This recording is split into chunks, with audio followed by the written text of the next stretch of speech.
Assalamualaikum warahmatullahi wabarakatuh. Apa kabar kalian? Semoga kalian baik-baik saja dan tetap diberikan kesehatan oleh Allah Subhanahu wa Ta'ala. Bantu channel kami dengan cara subscribe dan tekan tombol lonceng kalian. Terima kasih. Semoga kisah ini bermanfaat.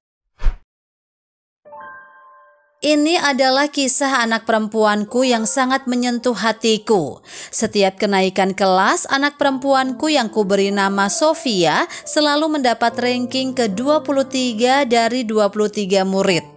Walaupun dia masih duduk di bangku kelas 3 SD, namun dia seakan-akan sulit untuk mengikuti pelajaran di sekolahnya. Bagaimana tidak, setiap acara pengambilan rapot, aku selalu dinasihati oleh wali kelasnya mengenai peringkatnya di kelas. Bukannya aku malu atau kecewa padanya, namun aku takut ini bisa mempengaruhi mentalnya di masa yang akan datang. Bahkan lambat laun dia dijuluki dengan panggilan nomor itu, yaitu si 23. Sebagai orang tua, aku dan istriku merasa panggilan tersebut kurang enak didengar, apalagi saat tahu alasan teman-temannya memanggilnya dengan sebutan itu. Namun anehnya Sofia tidak merasa keberatan dengan panggilan ini. Dia bahkan terlihat bahagia jika ada temannya yang memanggilnya dengan sebutan 23, seolah-olah itu adalah nama kerennya. Pada suatu hari, keluarga besar mengadakan acara keluarga tahunan di sebuah restoran mewah di pusat kota. Acara rutinan ini dihadiri oleh hampir semua anggota keluarga. Hanya anggota yang sedang di luar negeri saja yang berhalangan hadir, entah dengan alasan sibuk bekerja atau sedang kuliah. Topik pembicaraan semua orang adalah tentang jagoan mereka masing-masing. Tentu saja sebagai orang tua mereka pasti bangga dengan anak-anaknya. Dalam satu kesempatan anak-anak ditanya apa cita-cita mereka. Kalau sudah besar mau jadi apa? Beragam jawaban yang mereka berikan. Ada yang menjawab ingin menjadi dokter, pilot, arsitek, presiden, bahkan astronot. Semua orang pun bertepuk tangan mendengar cita-cita anak mereka yang luar biasa. Aku dan istriku pun mau tidak mau harus ikut bertepuk tangan dalam bentuk apresiasi pada anak-anak. Dari semua anak, hanya Sofialah yang belum memberikan jawaban atas cita-citanya saat nanti dia dewasa. Dia seolah-olah tidak peduli dan terlihat sangat sibuk membantu anak-anak yang lebih kecil darinya untuk makan. Semua orang pun tersadar kalau hanya Sofia yang belum mengutarakan cita-citanya. Setelah istriku membujuknya, akhirnya Sofia meninggalkan kesibukannya dan menjawab, "Saat nanti aku dewasa, cita-citaku yang pertama adalah ingin menjadi seorang guru TK. Karena kalau aku jadi guru TK, aku bisa memandu anak-anak menyanyi dan menari, bermain dan belajar mewarnai." Demi menunjukkan kesopanan, semua orang tetap memberikan pujian dan tepuk tangan. Hingga kemudian salah satu sepupuku menanyakan apa cita-cita Sofia yang kedua. Sofia pun menjawab dengan yakin, "Selain menjadi guru TK, aku ingin menjadi seorang ibu yang baik. Aku ingin menggunakan apron bergambarkan Doraemon dan memasak di dapur. Aku juga ingin membacakan cerita untuk anak-anakku dan membawa mereka ke teras rumah untuk melihat binatang-binatang ternak yang aku pelihara." Mendengar penuturan putri kami, semua sanak keluarga pun saling pandang, tanpa tahu harus berkata apa. Mereka masih tidak percaya seorang anak kecil bisa berkata demikian. Padahal banyak cita-cita luar biasa di luar sana yang bisa dia impikan. Tapi kenapa hanya ingin menjadi seorang ibu? Bukankah itu terlalu sederhana? Mengingat Sofia masih kelas 3 SD, sanak keluarga lainnya tidak memperpanjang jawaban tersebut. Mereka hanya tersenyum palsu, berpura-pura kagum akan cita-cita yang disampaikan oleh putriku. Sofia pun tersenyum senang melihat om-om dan tante-tantenya tersenyum padanya, dan acara pun kembali berlanjut sebagaimana mestinya. Sepulangnya kami kembali ke rumah, istriku mengeluhkan kepadaku perihal cita-cita putri kami yang berbeda dari anak-anak seusianya. Sofia tampak tak memiliki ambisi apapun dalam hidupnya. Ditambah peringkatnya di sekolah selalu menduduki peringkat terakhir. Hal itu membuat istriku khawatir akan masa depannya kelak. Sedari kecil, Sofia memang anak yang sangat penurut. Di usianya yang masih belia, dia tak pernah memaksakan keinginannya kepada kami. Dia tak pernah merengek untuk dibelikan mainan kesukaannya, tak pernah memaksa untuk menonton kartun di televisi. Bahkan dia tak pernah memilih-milih makanan seperti anak-anak pada umumnya. Bisa dikatakan sifatnya sangat dewasa sejak kecil. Akan tetapi hal itu nyatanya belum bisa memuaskan harapan istriku. Dia ingin Sofia tumbuh seperti anak-anak pada umumnya, anak-anak yang cukup aktif dan memiliki ambisi besar dalam kehidupannya. Oleh sebab itu akhirnya kami sepakat untuk mendaftarkan Sofia les mata pelajaran agar peringkatnya di kelas bisa naik dengan pesat. Bagaikan seekor burung kecil yang kelelahan, Sofia mengikuti banyak les mata pelajaran sekolah yang sudah kami rencanakan.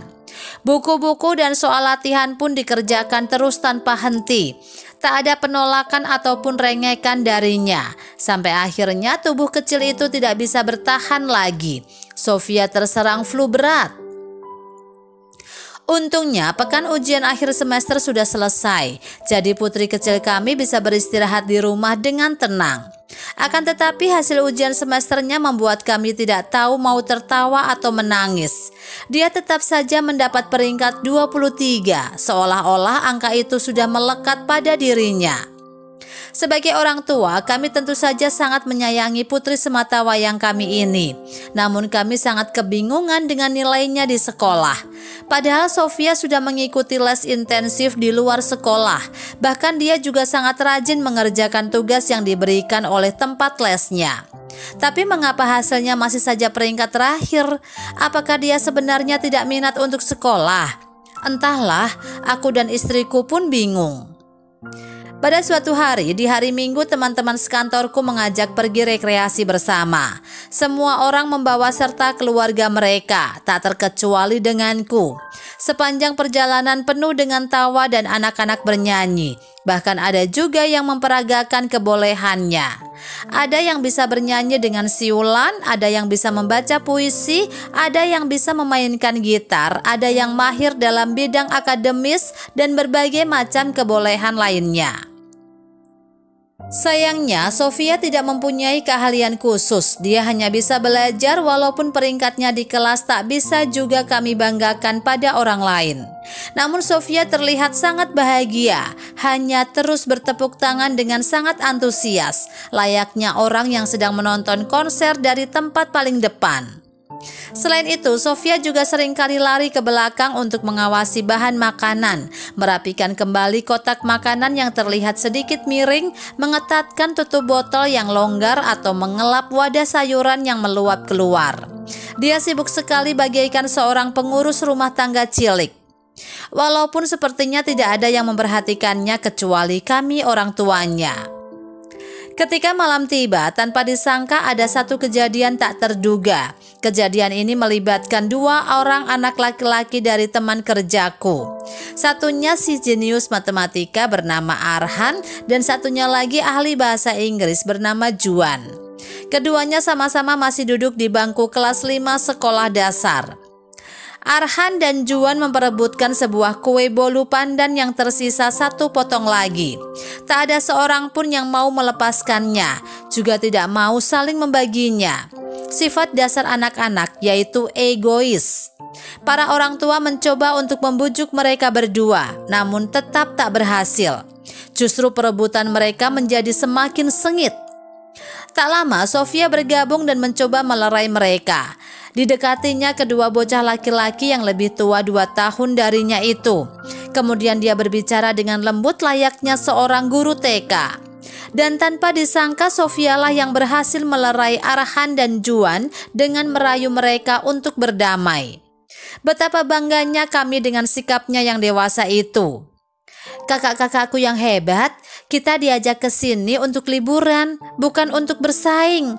Apalagi sampai berebutan bolu kecil seperti itu, ucap Sofia pada Arhan dan Juan. Keduanya pun berhenti memperebutkan bolu pandan tersebut. Perhatian mereka kini tertuju pada Sofia. Kamu tahu apa anak kecil? Aku bahkan tidak melihatmu memamerkan kebolehanmu di bis tadi, tanya Juan dengan sombongnya. Iya, pergi sana, dasar anak kecil, tak usah ikut-ikutan urusan orang dewasa, tambah Arhan kesal. Hahaha, Sofia tertawa geli, membuat kedua anak laki-laki di hadapannya kebingungan. Kenapa kamu tertawa, anak aneh? Tanya Juan. Kalian itu lucu, mengaku sudah dewasa tapi masih berebutan makanan. Hahaha, aku saja yang masih kecil malu untuk melakukan hal itu, jawab Sofia santai. Arhan dan Juan pun saling bertatapan. Bolu panggang yang sebelumnya ada di tangan Arhan akhirnya berpindah tangan ke tangan Sofia. Gadis kecil itu mengambilnya dan meminta kedua anak laki-laki itu berdamai. Kalau begitu, bolu ini untukku saja, biar adil. Aku kan masih kecil. Kalian kakak-kakak yang sudah dewasa lebih baik makan daging saja. Soalnya biasanya orang dewasa makan daging, kata Sofia sambil melahap bolu yang kini menjadi miliknya. Dengan demikian baik Arhan maupun Juan akhirnya menyerah dengan kue bolunya. Kemudian mereka segera berlari ke arah orang-orang yang sedang menyiapkan hidangan daging-dagingan. Kejadian ini pun membuat orang-orang terkagum. Betapa hebatnya Sofia menyelesaikan masalah tersebut yang justru tidak bisa diselesaikan oleh orang dewasa sebelumnya. Kami pun piknik dengan perasaan sukacita. Hingga tak terasa waktu telah sore dan kami memutuskan untuk pulang. Di perjalanan pulang, jalanan sangat macet. Bis kami hampir tak bisa bergerak maju sama sekali. Anak-anak mulai terlihat gelisah karena bosan dan lelah. Namun Sofia justru mencoba mencairkan suasana dan terus membuat orang-orang tertawa. Dengan tangannya yang mungil, dia menggunting berbagai bentuk binatang dari kardus bekas tempat makanan. Kemudian dia mulai mendongeng dengan imajinasinya sendiri. Berkat keahliannya dalam bercerita, suasana di bis tidak semembosankan awalnya. Banyak anak-anak yang juga bergabung dengannya, masuk dalam dunia imajinasi yang penuh dengan tawa. Sampai ketika turun dari bis, setiap orang mendapatkan guntingan kertas berbentuk hewan. Bahkan orang dewasa sekalipun. Ada yang mendapat kucing, beruang, kelinci, gajah, ikan hiu, dan banyak lagi. Mereka terlihat begitu gembira dengan pemberian anak kami, membuat sensasi hangat dalam hatiku dan istriku. Ternyata Sofia memang anak yang berbeda. Singkat waktu di penghujung kelas 3, aku tiba-tiba menerima telepon dari wali kelas Sofia, Bu Guru Warni. Pertama-tama Bu Guru Warni mengabarkan kalau peringkat sekolah Sofia lagi-lagi 23. Tapi kemudian dia mengatakan bahwa ada suatu kejanggalan yang terjadi pada Sofia. Hal yang pertama kali ditemukannya selama lebih dari 9 tahun mengajar. Dalam ujian bahasa Indonesia terdapat sebuah soal tambahan. Dalam soal itu tertera pertanyaan, siapa teman sekelas yang paling kamu kagumi dan apa alasannya? Ajaibnya, jawaban dari semua teman sekelasnya sama. Mereka serentak menuliskan nama Sofia. Dan alasan mereka menuliskan namanya adalah karena Sofia sangat senang membantu orang, selalu memberi semangat, selalu menghibur teman yang sedang gundah, selalu enak diajak berteman dan banyak lagi. Aku pun terdiam mendengar penjelasan tersebut. Aku tak menyangka bahwa putriku sehebat itu. Lalu ada satu kalimat dari Bu Guru Warni yang selalu terngiang-ngiang dalam kepalaku, yaitu anak bapak ini kalau bertingkah laku terhadap orang benar-benar nomor 1. Selalu tahu apa yang harus dia lakukan, bagai malaikat kecil yang hidup di dunia. Tak berselang lama setelah panggilan berakhir, aku segera mencari Sofia. Ternyata dia sedang di kamarnya, membacakan dongeng untuk boneka kelinci kesayangannya. Aku pun segera menghampirinya dan berkata, "Nak, suatu saat kamu akan jadi pahlawan besar," ucapku bangga sembari mengusap kepalanya. Sofia pun menatapku dan menjawab, "Bu Guru pernah mengatakan sebuah pepatah, yaitu ketika pahlawan lewat harus ada orang yang bertepuk tangan di tepi jalan." "Ayah, aku tidak mau jadi pahlawan. Aku mau jadi orang yang bertepuk tangan di tepi jalan saja. Karena seorang pahlawan kalau tidak ada yang bertepuk tangan untuknya, dia akan sangat sedih. Jadi tidak ada artinya lagi jadi seorang pahlawan." Aku terkejut mendengarnya. Dalam hatiku pun terasa hangat seketika hatiku tergugah oleh anak perempuanku. Di dunia ini banyak orang yang bercita-cita ingin menjadi seorang pahlawan, jadi orang-orang hebat atau orang terkenal.